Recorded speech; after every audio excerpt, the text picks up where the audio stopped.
Hello student, welcome to DP channel. About myself, I am Deepak Kumar Soch. दोस्तों, हमारा जो lecture चल रहा है कॉन्स्टिट्यूशन ऑफ इंडिया पे हम पार्ट थर्ड का फंडामेंटल राइट्स के पढ़ रहे हैं, जिसके अंदर 12 to 35 आर्टिकल है। हमारा पार्ट थर्ड का जो पहला लेक्चर था वो आर्टिकल 12 पे था, जिसके अंदर हम स्टेट को जाने थे कि स्टेट का क्या मतलब होता है। और फिर आर्टिकल जो हमारा 13 था, जो आर्टिकल 13 था जिसमें हम जाने थे कि अगर कोई भी लॉ है जो फंडामेंटल राइट्स का वायलेशन कर रहा है तो उसको सुप्रीम कोर्ट आर्टिकल 32 के अकॉर्डिंग और हाई कोर्ट आर्टिकल 226 के अकॉर्डिंग उसको अनकॉन्स्टिट्यूशनल कर सकता है, इनवैलिड कर सकता है। ये आर्टिकल 13 में पढ़े थे। आज के लेक्चर में दोस्तों हम आर्टिकल 14 को पढ़ेंगे, जानेंगे कि आर्टिकल 14 में फंडामेंटल राइट्स को लेकर क्या बोला गया है। तो दोस्तों, लेक्चर को स्टार्ट करते हैं। दोस्तों, part third fundamental rights, article 14 को स्टार्ट करने से पहले दोस्तों, अब यहाँ से दोस्तों जो आर्टिकल है वो कुछ कुछ पार्ट में डिवाइड किया गया है और उस पार्ट का नाम भी दिया गया है। जैसे कि आप देख सकते हैं आर्टिकल 14 to 18 जो है उसके आर्टिकल 14 से 18 के बीच में जिस चीज़ को लेकर बात किया गया है उससे राइट टू इक्वलिटी को वो इक्वलिटी नाम दिया गया है। मतलब आर्टिकल 14 to 18 जो भी चीज़ें हैं वो राइट टू इक्वलिटी को लेकर बोलता है। और आर्टिकल 19 से मतलब 19 to 22 जितने भी चीज़ें हैं वो राइट टू फ्रीडम को लेकर बोलता है। और आर्टिकल 23 से 24 राइट अगेंस्ट एक्सप्लॉयटेशन को बात करता है।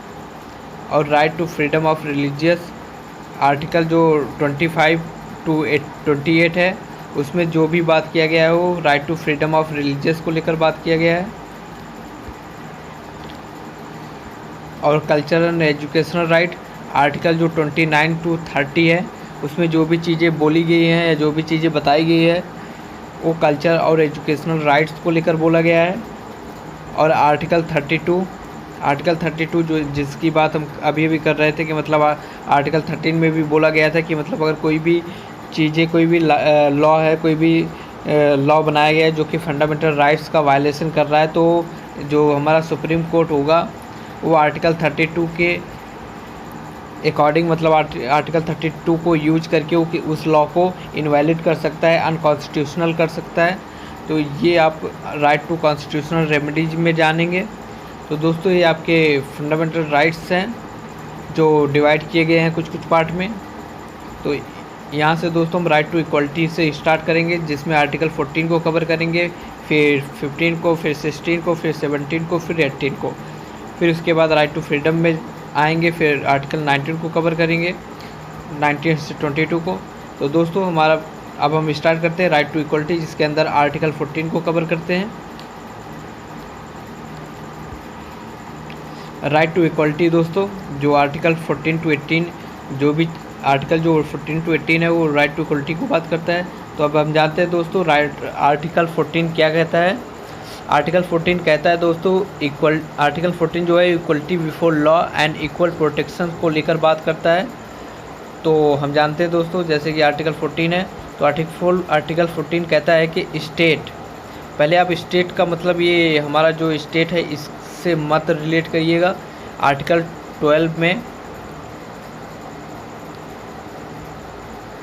12 में जो स्टेट को लेकर बोला गया है, यहाँ पर स्टेट्स का मतलब वही है दोस्तों, जैसे कि सेंट्रल लेवल पे हमने देखा था, फिर स्टेट लेवल पे देखा था और फिर ग्राउंड लेवल पे देखे थे कि सेंट्रल जो लेजिस्लेटिव होगा और जो पार्लियामेंट होगा वो उसका स्टेट का मतलब बहुत ही बड़ा है, ऐसे आप समझ सकते हैं। जो भी इंस्ट्रूमेंट ऑफ स्टेट होगा, जो ऐसी कोई बॉडी जो हमारे इंडिया के अंदर काम कर रही है वो सब स्टेट के अंदर आएगा दोस्तों। जैसे कि हमारे गवर्नमेंट हो गए सेंट्रल लेवल पर, स्टेट लेवल पर, गवर्नमेंट लेवल पर। तो आर्टिकल 14 जो है कहता है दोस्तों कि जो स्टेट है वो shall not deny to any persons equality, कि जो स्टेट है वो किसी भी पर्सन्स के इक्वलिटी को डिनाई नहीं करेगा बिफोर द लॉ से पहले, और इक्वल प्रोटेक्शन करेगा किसका, लॉ का, with in the territories of the India के टेरिटरी के अंदर जितने भी लॉ है उसको प्रोटेक्शन करेगा। ये आपका आर्टिकल 14 कहता है। बिफोर द लॉ का मतलब होता है, जैसे कि आप दोस्त समझ सकते हैं कि बिफोर द लॉ का मतलब क्या है, यहाँ से आप जानने की कोशिश करिए। जैसे कि आपके पास 2 पर्सन्स हैं, ठीक है, 2 पर्सन्स है, 2 पर्सन है, ठीक है। तो ये 2 पर्सन जो है वो इक्वल है बिफोर द लॉ। कैसे कि अगर इसमें से कोई एक पर्सन अगर कोई क्राइम कर रहा है तो क्या हम उन दोनों को आपस में कंपेयर कर सकते हैं। जैसे कि अभी उस दोनों न्यूट्रल लेवल पे हैं, पहला और दूसरा पर्सन न्यूट्रल लेवल है, तो ये इक्वल हम कर सकते हैं, उनको इक्वलिटी मिलेगा। लेकिन अगर उनमें से कोई पर्सन क्राइम कर रहा है तो क्या उन दोनों को इक्वलिटी मिलेगा? नहीं, उनमें से जो पर्सन क्राइम कर रहा है उसके क्राइम के लिए उसको पनिश किया जाएगा। तब वहाँ पर बिफोर द लॉ, हम बिफोर द लॉ तो उनको इक्वलिटी दे रहे हैं, लेकिन आफ्टर द लॉ नहीं होगा। तो इसका मतलब ये है कि state shall not deny to any person equality, किसी भी पर्सन्स का इक्वलिटी को डिनाई नहीं करेगा, आर्टिकल 14 कहता है। और वो इक्वल प्रोटेक्शन करेगा लॉज का विद इन द टेरिटरी। लेकिन बिफोर द लॉ, लॉ से पहले, आफ्टर द लॉ, अगर कोई पर्सन क्राइम कर रहा है तो उसको उसके लिए क्राइम के लिए उसको पनिश किया जाएगा। तो वहाँ पर हम उस पर्सन से उसकी कंपेयर नहीं कर सकते, उस पर्सन को जो क्राइम किया है और वो पर्सन जो क्राइम नहीं किया है, उन दोनों को इक्वलिटी नहीं, इक्वल लेवल पे नहीं देखेंगे। तो ये आपका आर्टिकल 14 कहता है दोस्तों। और दोस्तों आर्टिकल 14 और क्या कहता है कि ये प्रोविज़न जो है वो ग्रांट करता है राइट ऑन ऑल पर्सन्स, चाहे वो सिटीजन्स हो, फॉरेनर हो। मतलब ये आर्टिकल जो 14 है, ये आर्टिकल 14 में जो भी चीज़ें कही गई हैं वो सिटीजन्स जो हमारे कंट्री के लोग हैं उनके लिए भी है, और जो फॉरेनर हैं उनके लिए भी है। जैसे कि दूसरे कंट्री के लोग जब हमारे कंट्री में आते हैं तो ये आर्टिकल जो 14 है, 14 में जो भी चीज़ें कही है उन पर भी अप्लाई करा जाएगा जो हमारे कंट्री के नहीं हैं। तो ये आर्टिकल 14 कहता है। आर्टिकल 14 में और क्या कहता है दोस्तों, जैसे कि हाँ, यहाँ पर आपको ये चीज़ ध्यान देने की वाली है। जैसे कि यहाँ पर बोला गया है पर्सन्स कि state shall not deny to any persons equality, मतलब किसी भी पर्सन्स की इक्वलिटी को वो डिनाई नहीं करेगा। तो यहाँ पर्सन से क्या मतलब है दोस्तों, हम इसको समझ लेते हैं कि पर्सन्स का एक्चुअल क्या मतलब है। तो आर्टिकल 14 कहता है कि साथ में बेसाइड कि वर्ड पर्सन्स इंक्लूड करता है, जो पर्सन्स है, जो बोला गया था कि state shall not deny any persons equality before the law. तो वहाँ पर पर्सन्स का क्या मतलब है दोस्तों, पर्सन मतलब वो लीगल पर्सन होना चाहिए। जैसे कि हमने अभी 2 पर्सन्स का एग्जांपल लेके बोला कि दोनों पर्सन्स अगर न्यूट्रल लेवल पे हैं, कोई क्राइम नहीं कर रहे हैं, तो उनको इक्वलिटी मिलेगा। लेकिन ये लीगल पर्सन्स होने चाहिए। यहाँ पर ये बात बिल्कुल डिफाइन करा गया है कि जो पर्सन्स नाम लिया गया है कि state shall not deny any persons equality, वहाँ पर जो पर्सन्स का मतलब होता है दोस्तों, जो पर्सन्स का मतलब होता है वो लीगल पर्सन्स होने चाहिए। मतलब उन पे कोई क्राइम नहीं होना चाहिए, उन्होंने कोई क्राइम नहीं किया है। जैसे कि आप देख सकते हैं यहाँ पर बिच का मतलब है जो नेमली, जैसे कि स्टैचू कॉर्पोरेशन हो गया, ये लीगल बॉडी है, लीगल पर्सन्स है। कंपनीज, लीगल रजिस्टर्ड सोसाइटीज या any other types of legal persons, इनको लीगल पर्सन कहेगा, इनको इक्वलिटी मिलेगा बिफोर लॉ। तो ये आपका आर्टिकल 14 कहता है दोस्तों। अब हम जानते हैं दोस्तों जो आर्टिकल 14 में जो 2 वर्ड लिया गया है, यहाँ पर आप देख सकते हैं जो 2 वर्ड लिया गया है, equality before law and equal protections of law.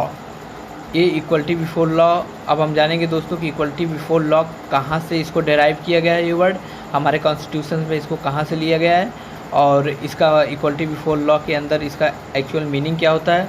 और फिर हम जानेंगे इक्वल प्रोटेक्शन ऑफ लॉ, इसको कहाँ से लिया गया है और इसका क्या मतलब है दोस्तों। तो स्टार्ट करते हैं दोस्तों।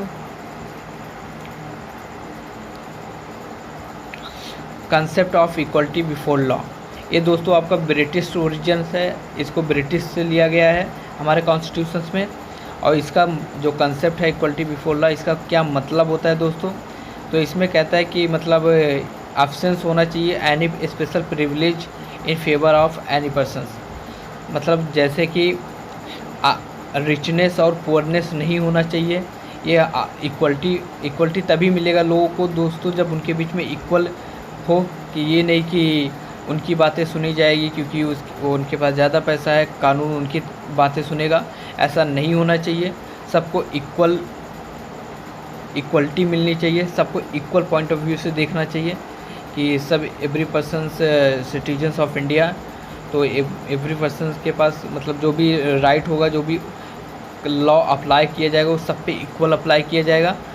ये इक्वलिटी बिफोर लॉ के अंदर पहला पॉइंट ये कहता है दोस्तों। ऑप्शंस होना चाहिए, मतलब स्पेशल प्रिविलेज का ऑप्शंस होना चाहिए कि मतलब ऐसा नहीं है कि वो पर्सन सब अमीर है, रिच है, वो उच्च जाति क्या है तो नीचे जाति को दबाए, वहाँ पर ऐसा कुछ भी नहीं होना चाहिए। ये आपका तभी वहाँ पर जब ऐसा कुछ नहीं होगा, उच्च जात, लोअर कास्ट, अपर कास्ट, ये वर्ड नहीं होगा लॉ को लेकर जब भी, तो वहाँ पर तभी वहाँ पर इक्वलिटी रहेगा। और दूसरा पॉइंट जो बोला गया है दोस्तों, इक्वल सब्जेक्शन होना चाहिए of all person to the ordinary law of the land administered by ordinary law courts. Equal subjection होना चाहिए जो भी पर्सन्स हैं किसके प्रति, ऑर्डिनरी लॉ के प्रति ऑफ द लैंड एडमिनिस्ट्रेट, जो कि ऑर्डिनरी लॉ कोर्ट द्वारा अप्लाई किए जाए, ये कहता है सेकंड पॉइंट दोस्तों।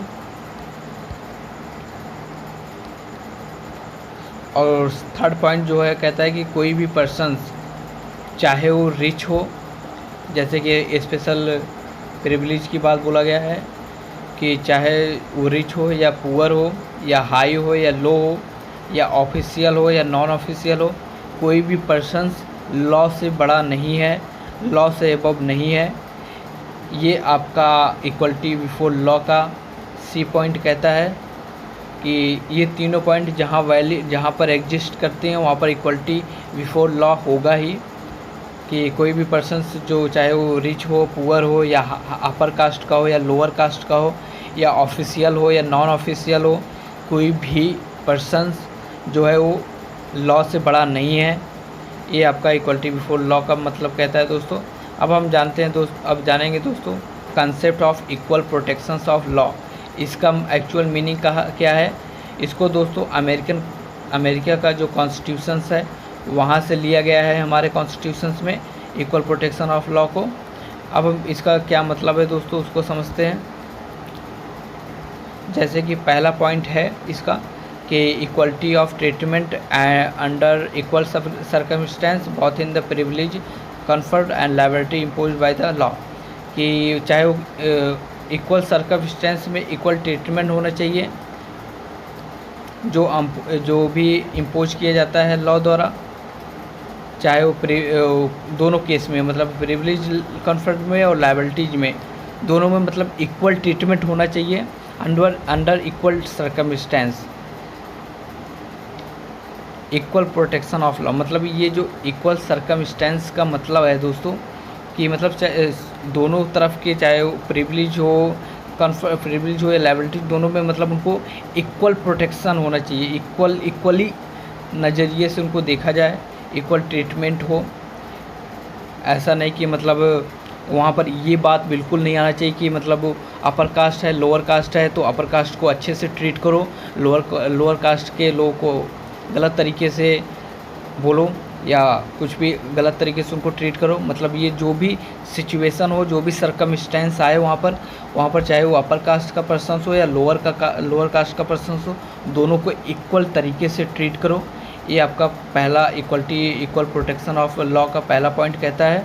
और दूसरा पॉइंट कहता है दोस्तों similar applications of the same law to all persons who are similarly situated, कि जो भी लॉ है वो मतलब similar applications of same law, जो भी लॉ है वो किसी भी पर्सन्स के लिए वो सिमिलर होना चाहिए। ये चाहे वो हुआ जो भी सिमिलरली सिचुएटेड है। ये आपका बी पॉइंट कहता है दोस्तों। और इक्वल प्रोटेक्शंस ऑफ लॉ का सी पॉइंट क्या कहता है कि the like should be treated alike without any discriminations. ये जो सी पॉइंट है ये बहुत ही मतलब अच्छा पॉइंट है। इसको काफ़ी अच्छे से अगर हम समझे तो ये अकेला पॉइंट ही बहुत कुछ कह जाता है कि जो भी पर्सन्स हैं उनके बीच में भेदभाव नहीं होना चाहिए, कि अगर जो भी लोग हैं दो पर्सन्स में बिल्कुल भी भेदभाव नहीं होना चाहिए। बिना किसी भेदभाव के लोगों को मतलब इक्वल व्यवहार किया जाना चाहिए। ये आपका थर्ड पॉइंट कहता है कि मतलब बगैर किसी डिस्क्रिमिनेशंस के लोगों के बीच में इक्वल ट्रीटमेंट इक्वल ट्रीट होना चाहिए। ये आपका सी पॉइंट कहता है कि मतलब अगर दो लोग हैं, चाहे अपर कास्ट के लोग हैं या लोअर कास्ट के लोग हों या किसी भी कास्ट के लोग हों, आपके साथ हैं तो उनको उनके टैलेंट से जानिए, ना कि उनके कास्ट से। ये आपका सी पॉइंट कहता है कि मतलब उनको इक्वल प्रोटेक्शन दीजिए, मतलब इक्वल प्रोटेक्शन, इक्वल ट्रीट करिए, इक्वल ट्रीट होना चाहिए बगैर किसी डिस्क्रिमिनेशंस के। ये आपका सी पॉइंट कहता है दोस्तों। और ये जो आपका 2 पॉइंट था, equal protections before law, equality before law और इक्वल प्रोटेक्शंस ऑफ लॉ, इन दोनों का जो मकसद था लाने का, ऐड करने का, इसका मकसद जो था ये था कि दोस्तों को इक्वलिटी ऑफ लीगल स्टेटस और अपॉर्चुनिटी मिले, लोगों को जस्टिस मिले, लोगों को इनजस्ट, लोगों के साथ गलत ना हो। ये मकसद था इन दोनों वर्ड को लाने का। और साथ में दोस्तों एक चीज़ और है जो हमें जानना चाहिए, जैसे कि जो कंसेप्ट था इक्वलिटी बिफोर लॉ का, ये रूल ऑफ लॉ से लिया गया था, इसको प्रोपाउंड किया गया था। ये एवी डिसेथ थे जो कि ब्रिटिश ज्यूरिस्ट थे, उन्होंने इसको प्रोपाउंड किया था। और ये जो कंसेप्ट था इसको एलिमेंट है रूल ऑफ लॉ का, एक छोटा सा पार्ट है इक्वलिटी बिफोर लॉ, किसका, रूल ऑफ लॉ का। और इसको जो प्रोपाउंड किए थे वो एवी डिसेथ थे जो कि एक ब्रिटिश ज्यूरिस्ट थे। और दोस्तों इसका जो कुछ पॉइंट और है, जैसे कि ये तो हमें समझ आ गया कि जो इक्वलिटी ऑफ बिफोर लॉ था ये ब्रिटिश से लिए ही गया था, ये तो हम पहले से समझ गए थे। और इसको प्रोपाउंड जो किया था ये भी डिसेथ है। ये पॉइंट हमें याद रखना ज़रूरी है, क्योंकि कभी भी क्वेश्चन में पूछ भी सकता है। तो सुप्रीम कोर्ट इस बारे में क्या कहता है कि मतलब ये जो रूल ऑफ लॉ है एज एम्बेडेड इन आर्टिकल 14, ये जब बेसिक फीचर्स है, कॉन्स्टिट्यूशंस का बेसिक फीचर्स है, इसको डिस्ट्रॉय नहीं कर सकते हैं, चाहे वो कोई भी अमेंडमेंट करें, इसको डिस्ट्रॉय नहीं कर सकते। ये आपका सुप्रीम कोर्ट का, it can't be destroyed even by any amendment, किसी भी अमेंडमेंट के थ्रू भी इसको हम ख़त्म नहीं कर सकते हैं। तो हमने दोस्तों आज क्या समझा कि आर्टिकल 14 को समझे। आर्टिकल 14 में हम जाना कि जो इक्वलिटी, जो आर्टिकल 14 कहता है कि स्टेट किसी भी पर्सन्स के इक्वलिटी को डिनाई नहीं करेगा बिफोर लॉ, और इक्वल प्रोटेक्शन करेगा किसका, लॉज का, विद इन द टेरिटरी। इन सबको हमने समझा दोस्तों। और अलग अलग करके इक्वलिटी बिफोर लॉ को कि क्या मतलब है, वो कहाँ से डिराइव किया गया था, इसको भी जाने कि वो ब्रिटिश से लिया गया था, उसका मतलब क्या था, उसका मकसद क्या था। और इक्वल प्रोटेक्शन जो था वो अमेरिका कॉन्स्टिट्यूशन, इक्वल प्रोटेक्शन जो लॉ का था वो अमेरिका के कॉन्स्टिट्यूशन से लिया गया था, ये भी हमने जाना। और फिर हमने इन दोनों का मकसद को भी जाना कि इसका एम क्या था इस्टेब्लिश करने का। और ये भी समझे कि इसको मतलब कहाँ से, किसका एलिमेंट है, कहाँ से लिया गया था, और सुप्रीम कोर्ट इस पर क्या कहता है कि जो भी इसको डिस्ट्रॉय नहीं कर सकते किसी भी अमेंडमेंट से। तो दोस्तों ये आर्टिकल 14 था। आज का हमारा लेक्चर सिर्फ आर्टिकल 14 पे था। इसका जो नेक्स्ट लेक्चर होगा दोस्तों वो आर्टिकल 15 पे होगा।